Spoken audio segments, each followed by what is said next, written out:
Bapak, Ibu, saudara-saudara Sobat Messenger, salam sejahtera untuk kita semua. Kita mengucap syukur pagi hari ini bersama-sama di dalam Bread of Life. Kita mengawali hari kita dengan belajar kebenaran firman Tuhan yang menjadi tuntunan kehidupan kita sepanjang hari ini. Mari kita berdoa sebelum kita belajar kebenaran firman Tuhan bersama-sama. Bapa kami dalam surga, sungguh kami mengucap syukur.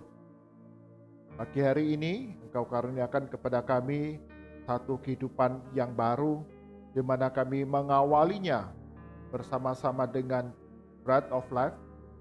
Sungguh Tuhan berkati kami semua yang belajar kebenaran firman Tuhan. Roh Kudus yang memberikan pencerahan, pengertian kepada Sobat Messenger untuk kami dapat menyimpan kebenaran firman Tuhan ini dalam hati kami, serta melakukannya di dalam kehidupan sepanjang hari ini dan di hari-hari kami yang kemudian. Di dalam nama Tuhan Yesus kami berdoa. Amin. Bapak, Ibu, saudara-saudara Sobat Messenger, bagian firman Tuhan yang jadi perenungan kita pada pagi hari ini diambil dari kitab Ibrani. Kitab Ibrani pasal ke-11 ayat ke-17 hingga ke-30. Ibrani pasal 11 ayat ke-17 hingga ke-30, demikian firman Tuhan. Karena iman, maka Abraham tatkala ia dicobai mempersembahkan Ishak, ia yang telah menerima janji itu rela mempersembahkan anaknya yang tunggal.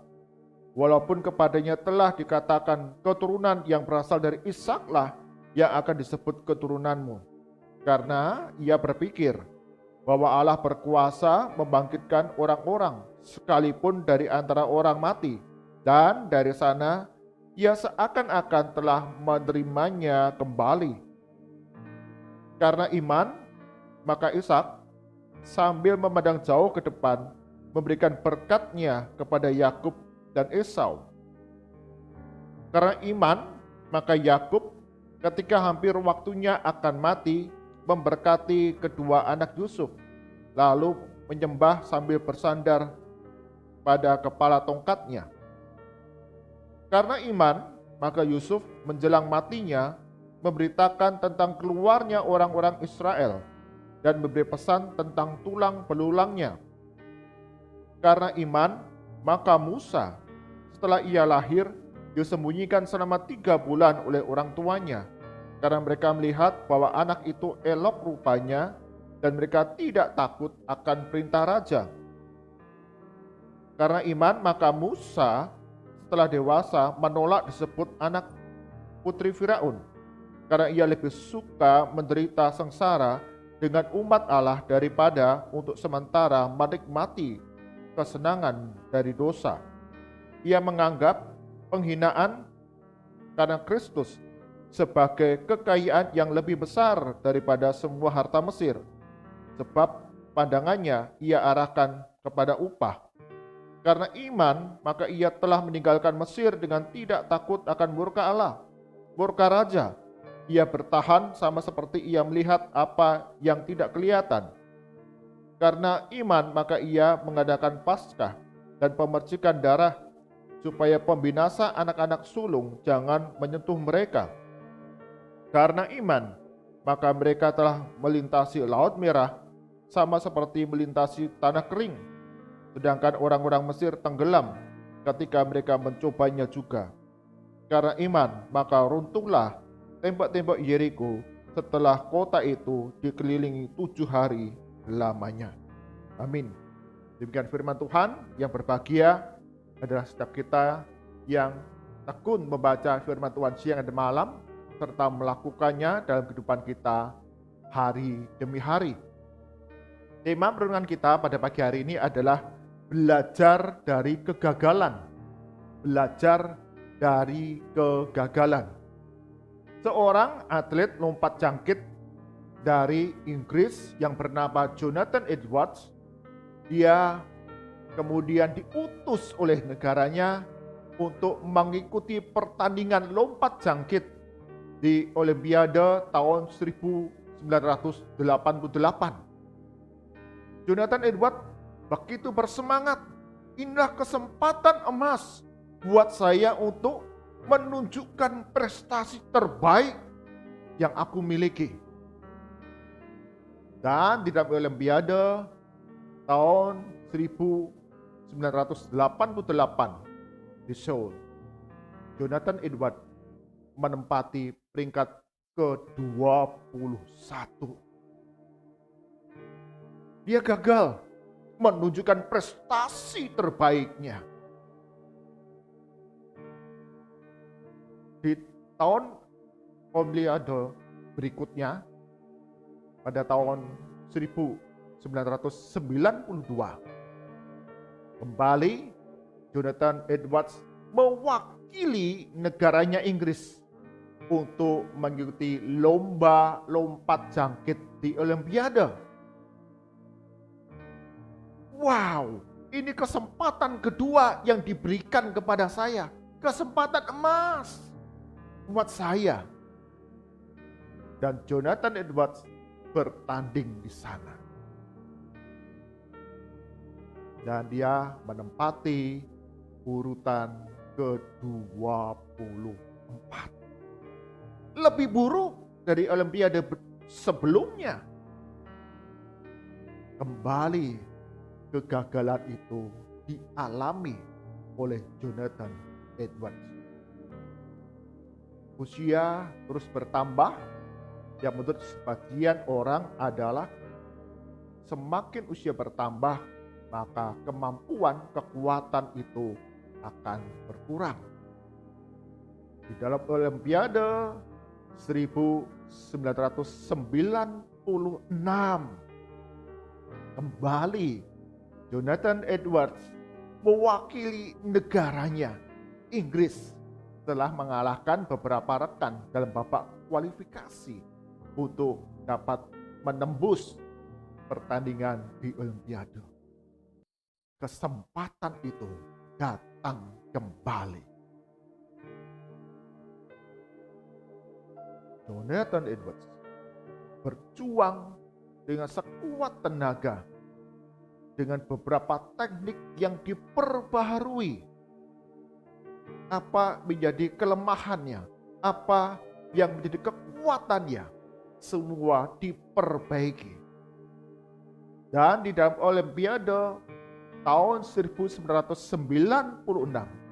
Jonathan Edwards menempati peringkat ke-4.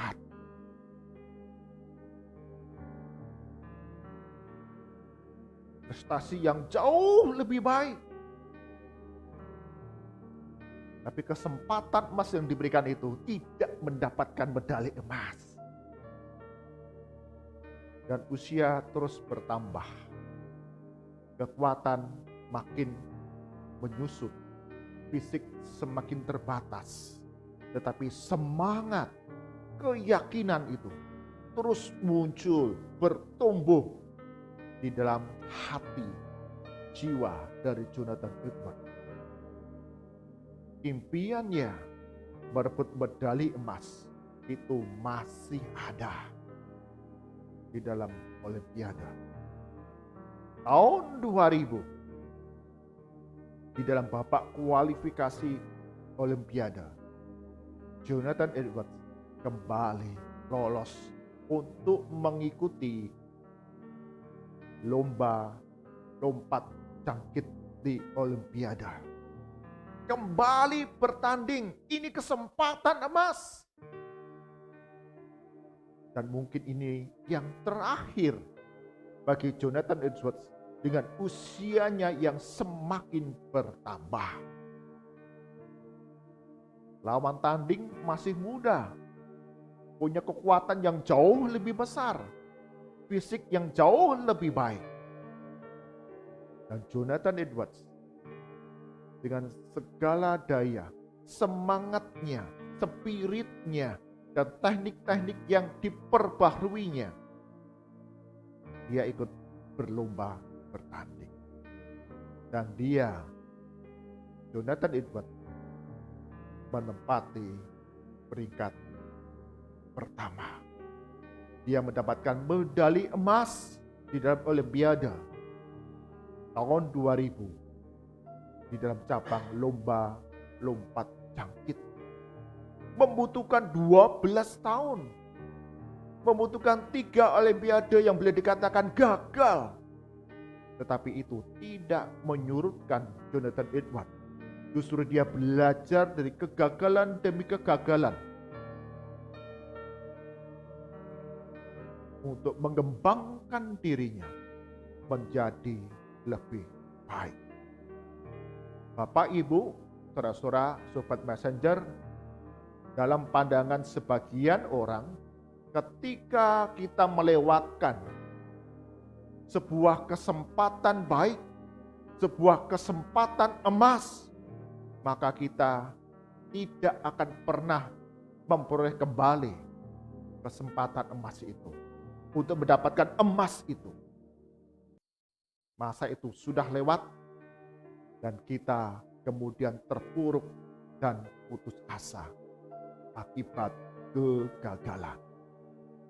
Bagian firman Tuhan yang kita baca dalam Ibrani pasal ke-11, di sana disebutkan banyak tokoh iman.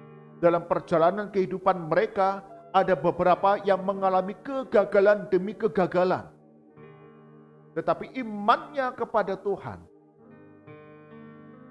percaya bahwa Tuhan itu senantiasa mendatangkan kebaikan dalam kehidupannya, tidak membuat kegagalan itu membuat dia menjadi terpuruk. Justru bangkit, kehidupannya diperbarui, imannya diteguhkan untuk melangkah hari depan yang lebih baik, untuk mendapatkan keberhasilan demi keberhasilan. Abraham, ketika Tuhan berjanji, melalui keturunanmu sendiri engkau dapat mewariskan harta, bahkan keturunanmu akan banyak sekali. Tapi Abraham terburu-buru, tidak sabar. Maka lahirlah Ismail. Dan Tuhan berkata, bukan dia, tapi dari anakmu sendiri dengan Sarah. Dan lahirlah Ishak. Tapi Tuhan kemudian berfirman, persembahkan anakmu untukku. Kegagalan Abraham dalam melihat janji dari Tuhan tidak diulangi ketika Tuhan berfirman, persembahkanlah anakmu Ishak. Abraham yakin, bukankah Tuhan sudah berfirman, berjanji melalui Ishak inilah kemudian menjadi keturunannya, di mana semua harta warisan akan diberikan kepadanya. Dan Abraham pun percaya Tuhan sanggup membangkitkan orang yang sudah mati. Imannya semakin teguh, semakin kuat, sehingga ketika Tuhan memberikan perintahnya, dengan yakin pula Abraham melakukannya. Karena percaya akan janji Tuhan, bahwa Ishak menjadi keturunan yang akan mewarisi harta kekayaannya. Dan melalui Ishak ini, keturunannya akan menjadi banyak. Yakub pernah menipu, mencuri hak kesulungan dari Esau kakaknya untuk mendapatkan berkat dari Ishak. Tapi Yakub pun di tengah kegagalan menjalankan kebenaran Tuhan, dia pun diingatkan bahwa Tuhan Allah itu setia untuk memberkati setiap orang yang percaya dan bersandar padanya. Maka menjelang akhir hidupnya, di tengah masa tuanya, Yakub memberkati anak-anak Yusuf, cucunya, agar Tuhan memelihara kehidupan cucu-cucunya. Musa, ketika dia dewasa, dia sudah menetapkan diri, aku bukan anak dari putri Firaun, aku adalah orang Ibrani, orang Israel. Dan ketika melihat ada tentara Mesir menganiaya saudara sebangsanya, Musa dengan gagah berani membela saudara sebangsanya. Tetapi sungguh di luar dugaan, karena saudara sebangsanya orang-orang Ibrani, siapakah kamu? Mengatakan demikian. Dan ketika Firaun tahu apa yang dilakukan oleh Musa, berniat untuk membunuh Musa. Musa melarikan diri. Dan 40 tahun menjadi seorang gembala di Midian. 40 tahun. Setiap hari hanya berhadapan dengan hewan peliharaan, hewan ternaknya. Tapi Tuhan kemudian memanggil Musa untuk memimpin bangsa Israel keluar dari Mesir menurut rancangan dan kehendak Tuhan, bukan maunya Musa, bukan karena merasa kehebatan Musa, kekuatan kepandaian Musa, tetapi kerendah hatian Musa untuk dipimpin Tuhan menjadi pemimpin bangsa Israel keluar dari Mesir. Bapak, Ibu, saudara-saudara yang terkasih dalam Tuhan Yesus, setiap kita manusia dalam kehidupan kita, tentu kita pernah mengalami kegagalan demi kegagalan. Ketika kegagalan itu kita alami, janganlah kita menjadi terpuruk, tapi mari kita belajar dari kegagalan itu. Apa yang kurang? Apa kesalahan saya? Seperti Abraham, tidak percaya janji Tuhan. Seperti Musa, yang merasa dirinya hebat dan kuat, dan menjadi sombong karenanya. Seperti Yakub, yang ingin mencari keuntungan bagi dirinya sendiri. Kita bisa belajar dari kegagalan kita, memperbaiki diri kita, mengembangkan diri kita sedemikian rupa untuk menjadi lebih baik dengan pertolongan daripada Tuhan. Semua tokoh-tokoh iman yang disebutkan di sana dalam kegagalan demi kegagalan, satu hal yang pasti disebut di sana, karena iman. Artinya dalam kehidupan mereka tetap menaruh pengharapan kepada Tuhan, menaruh kepercayaan kepada janji dan pemeliharaan Tuhan dalam kehidupan mereka. Demikian pula kita, Bapak Ibu, saudara-saudara Sobat Messenger, yang menaruh iman pengharapan kita kepada Yesus Kristus, maka kegagalan demi kegagalan yang pernah kita alami, kita belajar seperti para tokoh Alkitab itu. Apa sih kesalahan saya? Apa sih kekurangan saya? Apakah saya sudah melakukan seturut apa yang dikehendak Tuhan dan rancangan Tuhan? Dan kita berseru, memohon kepada Tuhan, dari kegagalan yang kita alami, bangkit, bukannya terpuruk, habis binasa, tetapi bangkit kembali dengan pertolongan daripada Tuhan untuk melangkah hari depan yang lebih baik. Ketika kita belajar dari kegagalan demi kegagalan, itu adalah salah satu cara kita untuk menjadi pemenang di hari depan bersama dengan Tuhan. Amin. Mari kita berdoa. Tuhan Yesus, dalam hidup kami ada kegagalan yang kami alami. Ajar kami untuk tidak terpuruk, tetapi melihat kembali, belajar dari kegagalan kami. Apa kekurangan kami? Apa kesalahan kami? Apakah kami sudah melakukannya seturut dengan kehendak dan waktu Tuhan? Berikan pertolongan kepada kami semua, para sobat messenger, untuk kami dapat memeriksa diri kami dalam kegagalan demi kegagalan yang kami alami. Belajar daripadanya, bangkit dan menjadi pemenang di hari-hari di depan kami.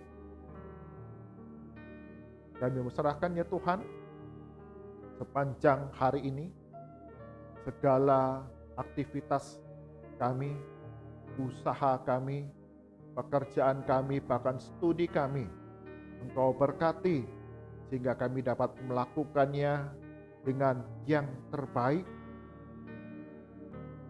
dan berhasil. Berkati dalam perjalanan-perjalanan yang harus kami lalui, lindungi kami, jagai kami dari kecelakaan, dari niat-niat jahat orang-orang yang lain, bahkan di tengah penyebaran virus COVID-19. Lindungi kami dengan kesehatan, keselamatan, dan sukacita. Kami berdoa ya Tuhan untuk lembaga-lembaga pelayanan Kristen yang ada, baik itu pendidikan, hukum, kesehatan, panti-panti yang ada, baik itu rehabilitasi, panti asuhan anak, panti jompo, semua yang melakukan pelayanan kasih, pelayanan pengembangan karakter Kristus. Tuhan Yesus berkati setiap guru, setiap anak-anak Tuhan yang melayani di dalam panti-panti yang ada, rumah sakit yang ada, bahkan lembaga-lembaga bantuan hukum. Senantiasa Tuhan, Engkau yang memberkati dengan hikmat pertolongan daripada Tuhan, sehingga pelayanan demi pelayanan mendatangkan kebaikan, pertumbuhan kepada setiap orang, setiap pribadi yang dilayani. Berkati untuk setiap orang yang terlibat dalam pengambilan keputusan, yayasan-yayasan yang menyelenggarakannya. Engkau berikan hikmat, Tuhan berikan kesabaran, kekuatan, sehingga dalam setiap pengambilan keputusan itu mendatangkan kebaikan. Kami berdoa untuk anak-anak Tuhan, mereka boleh tergerak hatinya untuk bersama-sama mendukung pelayanan-pelayanan yang ada dalam lembaga-lembaga Kristen ini, senantiasa menjadi alat kemuliaan bagi nama Tuhan untuk membangun manusia Indonesia yang utuh, yang baik, yang mempermuliakan nama Tuhan. Kami berdoa bagi bangsa dan negara kami Indonesia, khususnya kami berdoa ya Tuhan untuk mereka yang duduk di dalam lembaga-lembaga pemerintahan, baik itu eksekutif, legislatif, yudikatif, semua ada kesatuan hati, kebersamaan untuk menjalankan peran tanggung jawab mereka dengan jujur, dengan sungguh-sungguh, dan mengutamakan kemajuan kesejahteraan masyarakat banyak, sehingga setiap kebijakan yang diambil dan tindakan-tindakan yang dilakukan mendatangkan kebaikan, kesejahteraan, kemakmuran di tengah masyarakat Indonesia yang sangat majemuk ini. Berdoa khususnya untuk orang-orang Kristen yang duduk dalam pemerintahan ini, dalam lembaga-lembaga pemerintahan ini. Sungguh Tuhan berikan hikmat, Tuhan berikan pertolongan sehingga mereka boleh menjadi garam dan terang dalam pelayanan mereka dalam lembaga-lembaga ini, sehingga banyak orang boleh melihat sungguh Kristus dipermuliakan dalam segala tugas tanggung jawab yang dilakukan, sehingga negara kami Indonesia dipenuhi oleh kemuliaan Tuhan. Mari angkatan kita, arahkan hati kita kepada Tuhan, dan kita terima berkat daripadanya. Kasih karunia dan damai sejahtera dari Tuhan kita Yesus Kristus, pemeliharaan yang sempurna dari Allah Bapa, serta persekutuan, penghiburan kekuatan dari Roh Kudus, senantiasa menyertai langkah kehidupan kita hari demi hari, agar kita hidup penuh dengan kemenangan demi kemenangan, dengan berkat daripada Tuhan Yesus dari sekarang sampai selama-lamanya. Amin. Bapak, Ibu, saudara-saudara Sobat Messenger, dalam kehidupan kita tentu kita mengalami kegagalan, tetapi kita jangan pernah terpuruk, tetapi kita boleh bangkit kembali dengan pengharapan kekuatan dari Tuhan kita Yesus Kristus untuk kita menjadi pemenang yang sejati. Tuhan Yesus berkati kita semua. Amin.